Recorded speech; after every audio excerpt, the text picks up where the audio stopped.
بسم الله الرحمن الرحيم. السلام عليكم ورحمة الله وبركاته. ازيكم يا جماعة، عاملين ايه؟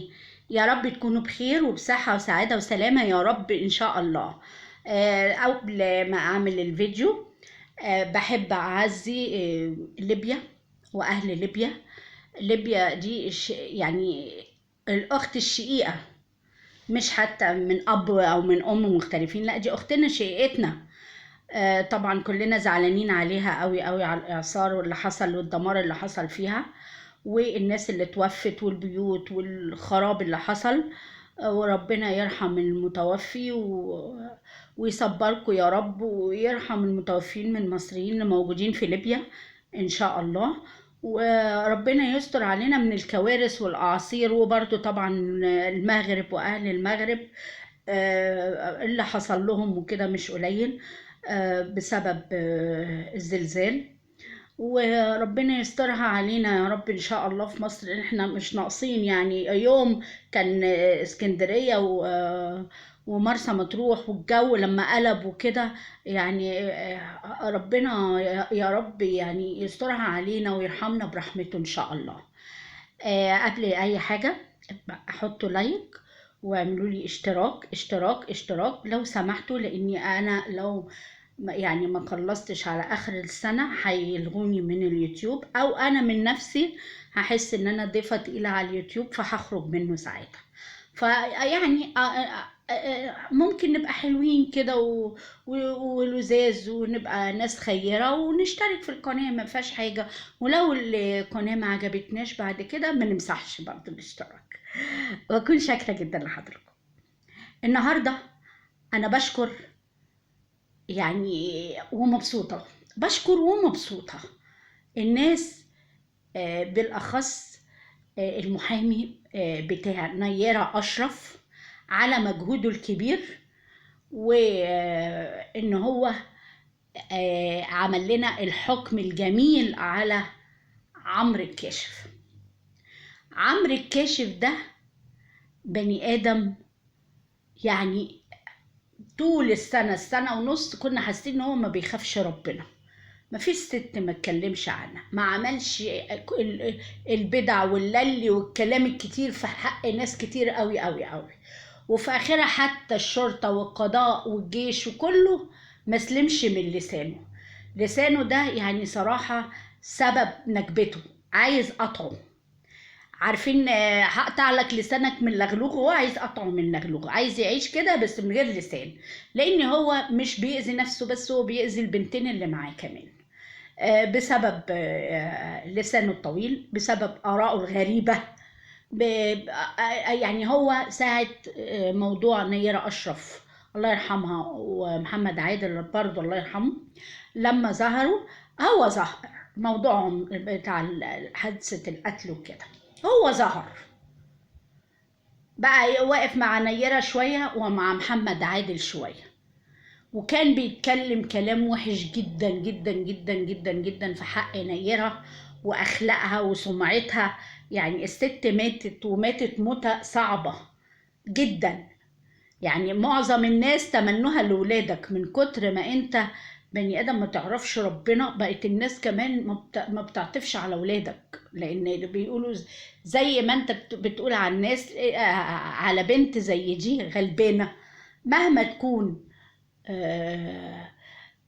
ما سبتش حاجه، وانت كنت عايش معاهم عشان تعرف هي عملت ايه وما عملتش ايه. طلعتها عبدة شيطان وماسونيه وبتروح وبتيجي وبتعمل، واخواتها البنتين اتكلمت عنهم اوسخ كلام، والاب والام وجوازات اخواتها. انت ما خليتش حد ما اتكلمتش عليه يا عمرو، ما خليتش حد يسمي عليك لما جالك ال3 سنين سجن وال100,000 جنيه. دي أول قضية ولسه القضايا هتتوالى. انت ان شاء الله كده انت هتوصل بيك الحال انك هتعيش مؤبد في السجن، ويمكن كده في وسطيهم يكون في قضية عملتها ومحدش لسه عارفها تكون سبب في اعدامك كمان، ونخلص بقى منك ومن لسانك الزفر ده. انا لما بتفرج عليك ولو 3 دقايق بسمع اوسخ الفاظ. انت يا ابني متربي فين؟ انا مش عارفة.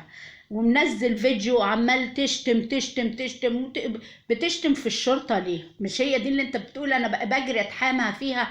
وبتشتم في القضاء ليه؟ لما انت لما انت فاكر نفسك يعني انك انت مظلوم، ما رحتش ليه دافعت عن نفسك؟ ولا المحامي اللي معاك ما راحش دافع عنك ليه لما عشان يتحكم عليك ب3 سنين غيابي؟ انت يعني اكيد انت مش في عقلك الطبيعي، وهو ده سبب نكبتك. وبصراحة انا واحدة من الناس اللي فرحانة فيك جدا جدا جدا، والبقية تأتي، واكيد هيجي لك حاجات اكتر من كده، لان انت لا سايب حي ولا ميت ولا اخ ولا اخت. ده انت حتى اختك ما رحمتهاش يا اخي، اتكلمت عنها كلام يعني ما فيش، ما ينفعش حد يكلمه على اخته. اتكلمت على امك، امك ماتت مش راضية عنك، عشان كده انت مش هتشوف ولا يوم عدل في حياتك. وش العربية اللي انت شاريها عليك وش اسود الظاهر، والظاهر بقى ايه؟ ان العربية دي الله اعلم من اين لك هذا، يعني انت لا ليك مصدر دخل ولا مصدر رزق ولا اي حاجة، وكنت واخد فلوس وتمويلات وبتاع علشان تعمل برامج وتعمل حاجات وما عملتهاش، فالله اعلم. وبعدين كل شويه تطلع تقول ما يقدرش، ما حدش يقدر يعمل لي حاجه. ياما قضايا زي دي، والقضايا هتتشال ليه ان شاء الله. انت عارف بقين زي دول بورقه تتبعت لمجلس الوزراء او لرئاسة الجمهورية، لرئيس الجمهورية، ويطلب تحقيق ويطلع. انت فكرك لما تقول للأداة من بعد ما تعمل اوسخ بس في حياتك اللي لسه عامله من شويه، وتقول للاداه من اول ما البث يخلص اخلص البث امسحوه؟ فكرك ان البث ده انت معاك مثلا على الاقل 100 عدو هيبقى معاك في اثناء البحث، كلهم هيبقوا مسجلين لك البحث بتاعك. انا مش عارفه انت ايه بالظبط، ولا مخك ده ماشي معاك ازاي، وازاي بتشتم الناس وبتزعل لما الناس بتشتم بناتك. ده ليهم حق مش يشتموا بناتك، ده يلعنوا السلسفيل ابوهم اصلا.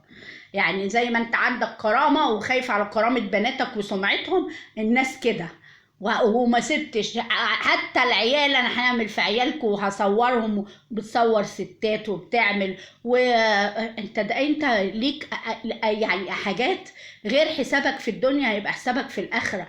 انت لو اتفتح لك كميه القضايا، انت بتطلع في البث بتغلط في ناس، يعني انا مش عارفه إيه كميه العداوات اللي انت عاملها مع نفسك. ده انت يا دوبك واحد مزعزع كده، والمحامي ساعات بيساعدك وهو اتلط بسببك اصلا لوحدك قصاد كميه ناس.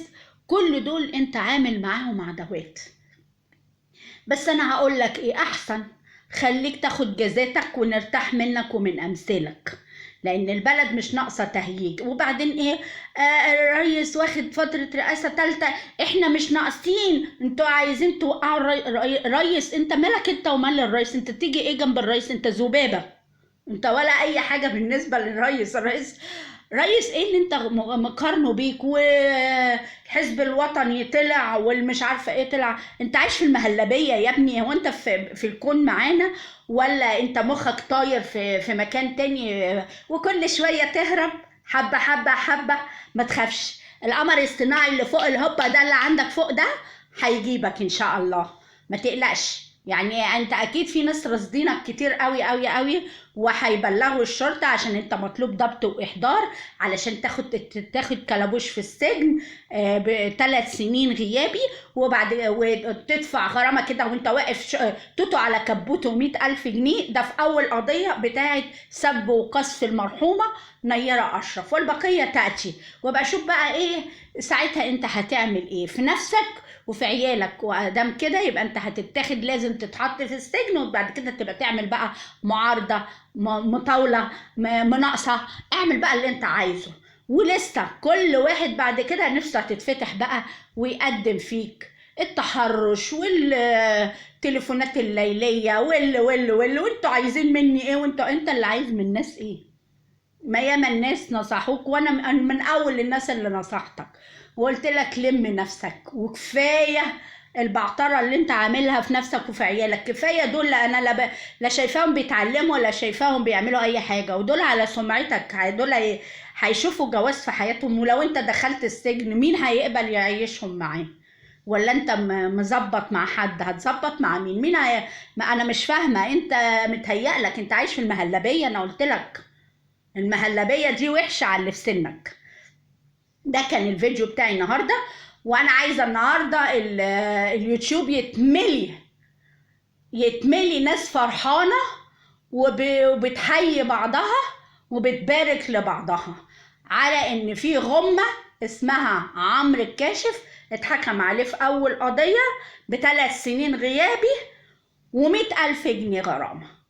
واشوف وشكم بخير في فيديو جديد. ما تنسوش لو سمحت تشتركوا في القناة، يعني زي ما بتسمع الفيديو للآخر اشترك معايا كمان في القناة. ربنا يخليكم. شكرا جزيلا، والسلام عليكم.